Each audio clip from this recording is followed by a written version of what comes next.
नमस्कार दोस्तों, जैसा कि हम सभी जानते हैं, जब कोरोना वायरस आया था तो उसने लाखों जिंदगियों को प्रभावित किया और दुनिया को हिलाकर रख दिया। अब एक नया वायरस सामने आया है जिसका नाम HMPV वायरस है। आज के वीडियो में हम जानेंगे क्या यह वायरस भी कोरोना की तरह खतरनाक है, क्या फिर से लॉकडाउन लग सकती है, क्या बोर्ड और इंटरमीडिएट की परीक्षा रद्द हो सकती है, और सबसे बड़ा सवाल आखिर ज्यादातर वायरस चाइना से ही क्यों सामने आते हैं। इन सभी सवालों का जवाब जानने के लिए आप वीडियो को अंत तक जरूर देखें। और दोस्तों, आपसे एक छोटी सी रिक्वेस्ट है, अगर आप चैनल पर नए हैं तो चैनल को जरूर सब्सक्राइब कर लीजिए। तो चलिए बिना कोई देरी किए वीडियो को शुरू करते हैं। HMPV वायरस की खोज 2001 में फिनलैंड में ही कर ली गई थी, लेकिन उस समय ज्यादा उभर कर नहीं आया था और ज्यादा इसके मामले भी नहीं आए थे। और ये मानते हैं कि यह 2001 से पहले कहीं न कहीं सर्कुलेट कर रहा था। यह HMPV वायरस रेस्पिरेटरी सिस्टम यानी कि हम सबका श्वसन तंत्र को प्रभावित कर रहा है। इसके लक्षण कुछ कोरोना के जैसे मैच खाती है, जैसा कि सांस लेने में दिक्कत, सर्दी, जुकाम, कमजोरी जैसा महसूस करना, निमोनिया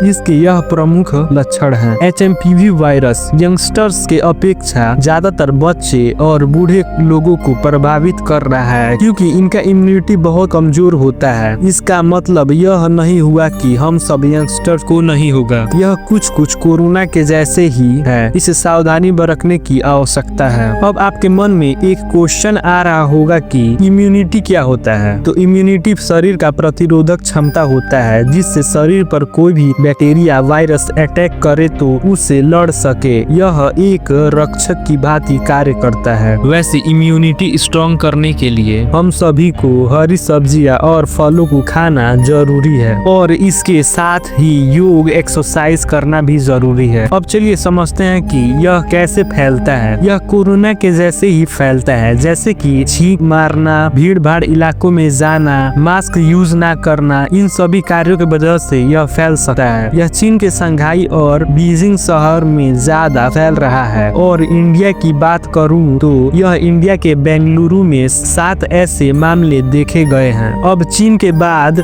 इंडिया में भी फैलना शुरू हो गया है। इस पर गवर्नमेंट बहुत ज्यादा नजरें बैठाई हुई है और मेडिकल सुरक्षा का इंतजाम कर रही है। अब चलिए समझते हैं HMPV वायरस से एग्जाम कैंसिल होगी। वैसे गवर्नमेंट और हेल्थ डिपार्टमेंट एक्सपर्ट का मानना है यह कोरोना के जैसे हार्मफुल तो नहीं है, लेकिन इसकी ज्यादा केसेस बढ़ते हैं तो एग्जाम कैंसिल भी हो सकती है और लॉकडाउन भी लग सकती है। क्योंकि आपने कोरोना को अच्छी तरह से जानते होंगे कि स्टार्टिंग में ज्यादा कोई ध्यान नहीं दे रहा था, लेकिन जब इसका केसेस बढ़ने लगा और लाखों की संख्या में लोग मरने लगे, तब सभी लोगों को बात समझ में आई। इस वायरस से बचने के लिए कुछ मुख्य सावधानियां बरतनी आवश्यक है, जैसा कि ज्यादा क्राउडेड प्लेस पर ना जाएं, मास्क का यूज करें, हैंड सैनिटाइजर का यूज करें और फेस या मुंह पर ज्यादा हाथ न लगाएं। अब चलिए समझते हैं ये ज्यादातर केसेस चाइना से ही क्यों शुरू होती है, क्यों ज्यादातर वायरस चाइना से ही निकलती है। इसका मुख्य कारण है DNA में छेड़खानी। वैसे भारत की बात करें तो भारत में प्रतिबंध है कि कोई भी DNA में छेड़खानी कोई नहीं कर सकता, लेकिन ऐसा चाइना में कोई भी प्रतिबंध नहीं है। वहाँ की सरकार खुद DNA में छेड़खानी करवाती है, जैसे कि एक पौधे को दूसरे पौधे से क्रॉस करवा कर एक नए किस्म की पौधे की उत्पत्ति करना, और ये सब जानवरों में भी करते हैं। जैसा कि मैं एग्जांपल देकर समझाऊं, चाइना के साइंटिस्ट एक आम को तैयार किए हैं जिसमें गुठली ही नहीं है। फसल के लिए अलग से उसका नस्ल और खेती के लिए अलग से उसका नस्ल तैयार किए हैं, और ये DNA जीन में छेड़खानी करते हैं, जिससे 1-2 DNA इधर उधर हो जाती है, जिससे एक नए वायरस की उत्पत्ति हो जाती है, जिससे वह तो खुद कंट्रोल नहीं कर पाता है और पूरे दुनिया में फैला देता है, जैसा कि कोरोना के साथ हुआ था। वहाँ के साइंटिस्ट इतना ज्यादा DNA में छेड़खानी कर रहे हैं, जैसे कि हम सबके इंडिया में जो गन्ना होता है वो हम सबके हाइट इतना लगभग होता है, और वही चाइना का जो हाइब्रिड वाला गन्ना होता है जिसको वो मॉडिफाई करके बनाए हैं सब, वो घर से भी बड़े बड़े आकार में होते हैं और उसकी मोटाई भी ज्यादा होती है और रस की मात्रा भरपूर होती है। इस गन्ना की क्रॉसिंग बांस के DNA, सब्जियों के DNA और गन्ना के DNA से मिलाकर इसको बनाया है, और इसी में कोई 1-2 ऐसी छेड़खानी हो जाती है जिससे नया वायरस का उत्पत्ति हो जाता है। तो दोस्तों ये थी HMPV वायरस पर हमारी जानकारी। अगर आपको यह वीडियो जानकारी पूर्ण लगी हो तो